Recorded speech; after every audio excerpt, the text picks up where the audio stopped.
ዳግም ከሚመጣው ከጌታችን ከኢየሱስ ክርስቶስ ጸጋና ሰላም ጣፋጭ ሕይወት ለእናንተ። አንዳንድ ሰዎች ራሳቸውን ለመመልከት ጊዜ የለንም የሚሉ ሰዎች ሌላውን ለማየት ጊዜ አለን ይላሉ። ራሳቸውን ለማስተማር፣ ራሳቸውን ለማቅናት፣ ራሳቸውን ፒውር ለማድረግ ጊዜ የሌላቸው ሰዎች ሌላውን ለማንጻት፣ ሌላውን ለማቅናት፣ ሌላውን ለማረም አልፎም ደግሞ ለመፍረድ ጊዜ ያለን ዳኛ ነን ይላሉ። የማህበረሰቡ ዳኛ ነን፣ የቤተ ክርስቲያን ዳኛ ነን፣ አረ እንዲም እንዲያምነን በማለት ፊት ለፊት መቆም የሚያምራቸው ሰዎች ብዙ አሉ። ምናልባትም እነኚህ ሰዎች የእግዚአብሔርን ቃል ወይም እግዚአብሔርን አላወቁትም።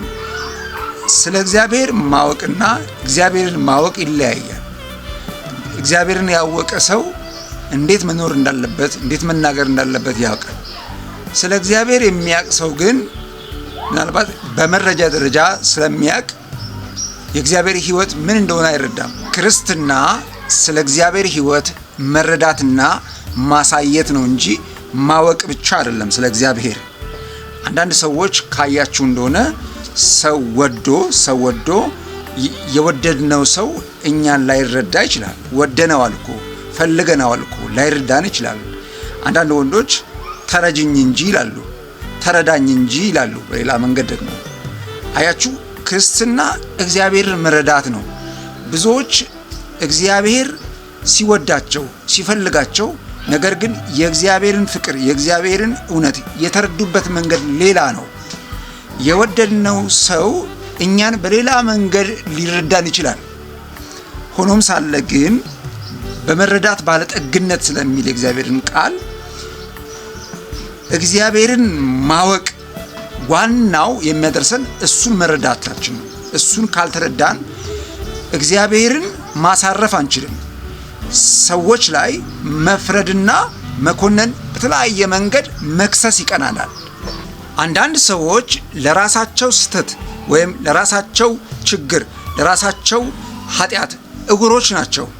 ለሌላው ኃጢአትና ውድቀት ጥፋት ግን እናያለን ይላሉ።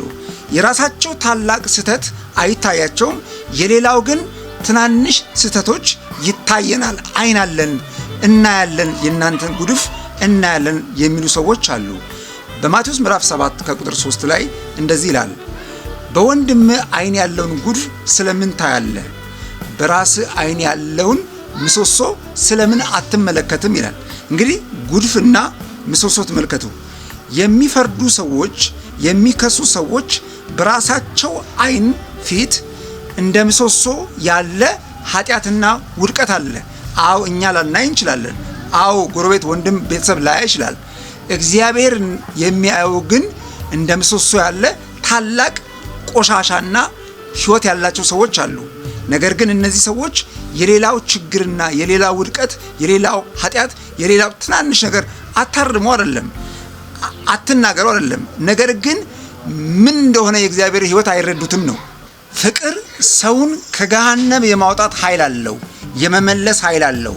ጌታችን ኢየሱስ በምድር በነበረበት ዘመን ሰዎችን የመለሰው፣ ሰዎችን ያቀናው በመፍረድ በመክሰስ በመኮነን አይደለም።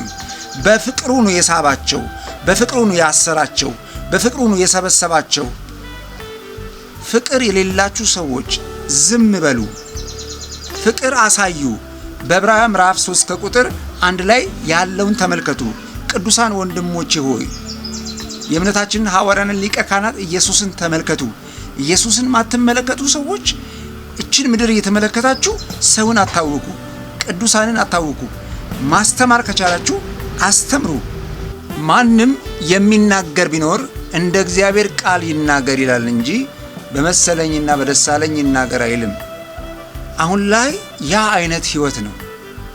ትምህርታችን ባያምርም፣ ንግግራችን፣ ህይወታችን ባያምርም፣ አካሄዳችን ባያምርም እንደ እግዚአብሔር ቃል ለመናገር፣ እንደ እግዚአብሔር ቃል ለማሳየት፣ እንደ እግዚአብሔር ቃል ለመምከር፣ እንደ እግዚአብሔር ቃል ለመሰብሰብ ነው መኖር ያለብን እንጂ እኛ እንደተሰማን መናገር፣ እንደተሰማን ማሳየት የለብንም።